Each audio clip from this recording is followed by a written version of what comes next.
Welcome to 91.5 WBIM on Monday, January 23rd, 2012. And I'm Chris Grew. I suppose if you're a true WBIM junkie, you might recognize my voice from shows like Rude Boys Revolution or The Shuffle. But, who really is a WBIM junkie anyway? And this is neither of those shows. Tonight, I've got a very special treat for y'all. This is the premiere episode of My Past, Present, and Future Life, a conversation radio show and podcast where I, alongside some very talented friends of mine, investigate a different topic each week in an attempt to unravel some of life's greatest mysteries. Now, given that thought, I know what you're probably wondering. Why the heck does this guy assume that we know any of his shows? And also, what is the topic for this week?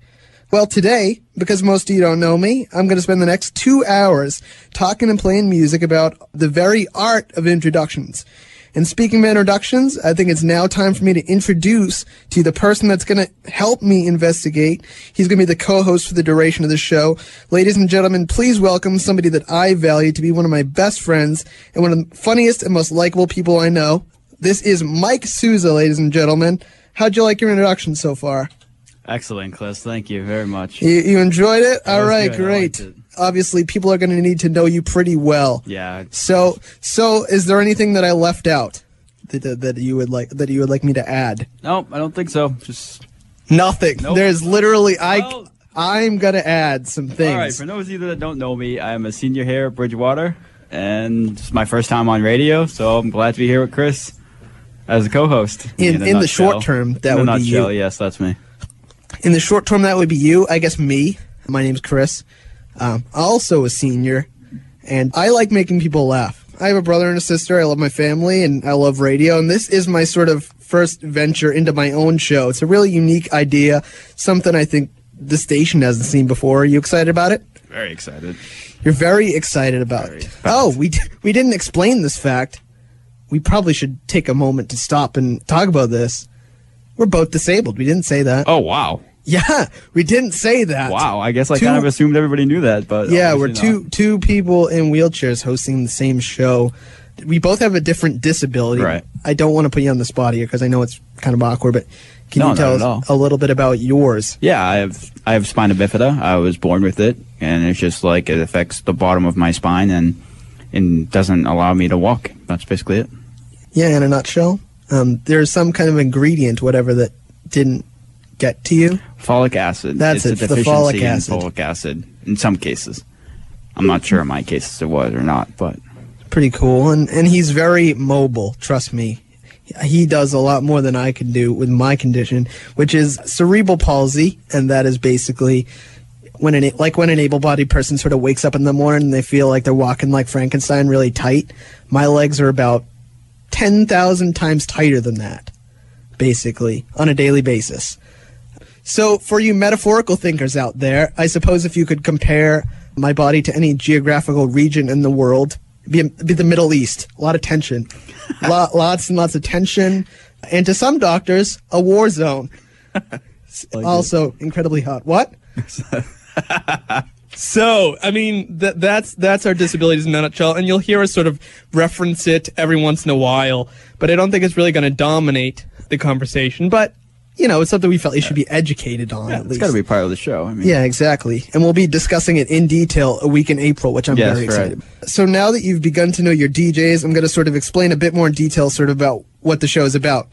Basically, the point I want to hammer home is that life is full of sort of unanswered questions. Our goal on the show is to sort of figure them all out. Basically, we're going to be doing that by asking a series of different questions about each weekly topic, and hopefully through artful and hilarious conversation, we might be able to get a couple answers out of this. What do you think? I think so. I think we're going to be talking about introductions today. So that means stuff like how to make a good first impression, what is a good first impression, how do first impressions work, all that wonderful stuff.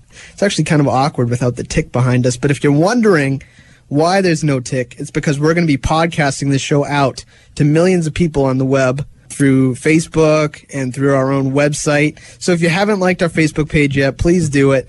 We're going to be posting tons and tons of content and everything. There's also, talks for a YouTube channel as well. So we've got a lot of work ahead of us, and it'll be posted as soon as I kind of get all this stuff under control.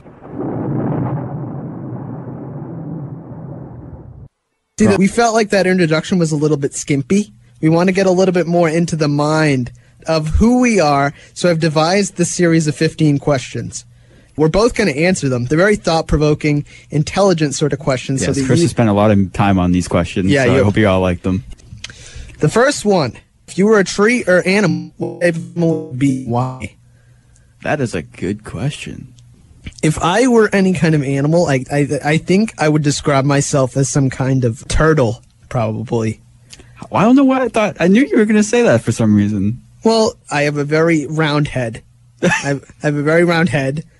And also, I'm a very slow-moving, sort of progressive. That's what I was type thinking. of human. I work at my own pace. You're very cautious too, and I'm a very cautious human being. That's why we arrived 20 minutes early. Exactly. For this whole shindig. Thankfully. Yeah, no, it was good. That was a good call. So, if I were a tortoise or a turtle, some kind of variety of that species, what would you be? First thing that came to mind was a tiger of some sort. Really? Do you want to expound on that, my friend? I've never been the toughest dude, so I think it would be cool. You know what I think you would be, personally? What's that? This is just me. I think you would be a plush tiger. Because you like a Beanie Baby. Yeah, because you give off the aura that you're tough, but let's face it. I'm not tough. We all know. Not really. Do you agree that you would be a Thai Beanie Baby? I don't know if I want to call myself a Beanie Baby, but I'll go with tiger. Okay, if somebody wrote a biography about you, the Mike Sousa biography, what would it be titled? What would it be titled? Yeah. Well, the first thing that came to my mind was rolling into insanity. Because let's face it, life is pretty crazy, and people you meet and the things you encounter, it's just nuts. I like it.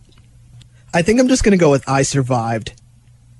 It's a pretty strong title. I feel like That's a pretty strong title. No, it's just like as a person, I feel like I've gone through a lot. I've survived through a lot. I narrowly escaped the jaws of death in my own birth. You know what I mean? Right. So I think that's the fact that I survived is good enough, and that's sort of been a theme of my life, is trying to survive as a person. It. Subtle, to the point. Yeah. Yeah, I like it. What angers you the most? My personal pet peeve is when people assume things about me, specifically because of my. You know what happens when you assume? But, yes. Okay, we all know we're not going to finish. When you assume, we're not. But it's after Safe Harbor hour, but we're playing it safe. When they assume that my abilities are less than they are because of my disability. Okay, now let's bring this in. Now, I mean, I know we're sort of encroaching on a future episode here, but do you also feel like people immediately think that you're dumb? Definitely. I think absolutely. Whenever somebody sees a physical disability, they immediately think it's something. Hello, Michael. Exactly. That's immediately what they think, I feel like. Yeah, no, that is definitely a pet peeve of mine. Yeah. Mine's sort of in that realm too, which is really weird. I'm surprised we're on the same page with this. Right. You know, I hate when people try to relate to you and they can't. That's a big one. Yep. Because let's face it, I mean, I can't even say that I completely relate to you, but it's about as close as it gets. It's about as close. I mean, I would not be offended if you said you could relate to me, because you pretty much can. It's about as close as it gets, but if you're not in that situation... If you've been in a wheelchair for 2 weeks, please don't tell me you relate to me. Don't sympathize, don't emphasize, don't do any of that. Right. Just try and identify yourself as an original person. Right. Admit the fact that our condition might be a little bit different than yours. I mean... I sort of have this mantra of my life that, everybody struggles through life. I'm not saying that my life is any more difficult than theirs. But. Yeah, it's just, the struggles are different, so don't try to relate. Okay, here's another question. What will be the next feature added to humans in evolution? First thing that came to mind was flying. I don't know why. Do you believe that we need that?